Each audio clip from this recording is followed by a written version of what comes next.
My first memory of roses was sitting on my grandmother's stairs. There was a bush to the right of the legendary peace rose and a bush to the left. Came out in 1965, the year I was born, of Mr. Lincoln, and my grandmother bought the rose because I was born in that year. And I remember sniffing it, and it was the smell of the rose. I was probably 5 years old at the time. I'm Brad Jalbert from Select Roses in Canada. I'm here visiting Heirloom Roses in St. Paul's, Oregon.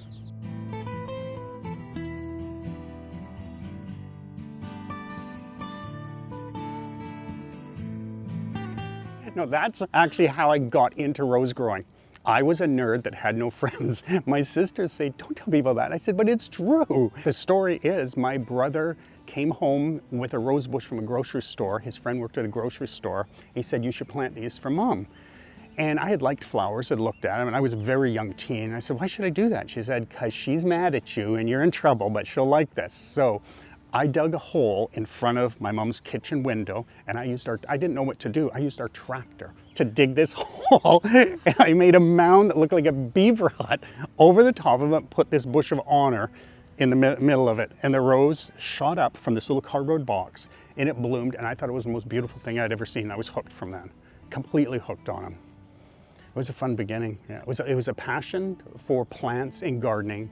I like making things beautiful, and then when I read about creating your own rose, I thought, well, I could do this. I got time on my hands, and that's how I started. So it's been 35 years of rose breeding now. My early rose, we call it Opening Act. It was a little single red mini, and we called another one Rising Star, which is a mini rose we still had. So my first work was with mini roses, and then I read more books on hybridizing. Thought, oh, I want to try my hand at developing large roses. And at the beginning, most of the books said how difficult it was, and you shouldn't start unless you've had training and this and that. And I thought, no, I'm just going to do it. That's how I started. I just had to wing it. It was fun.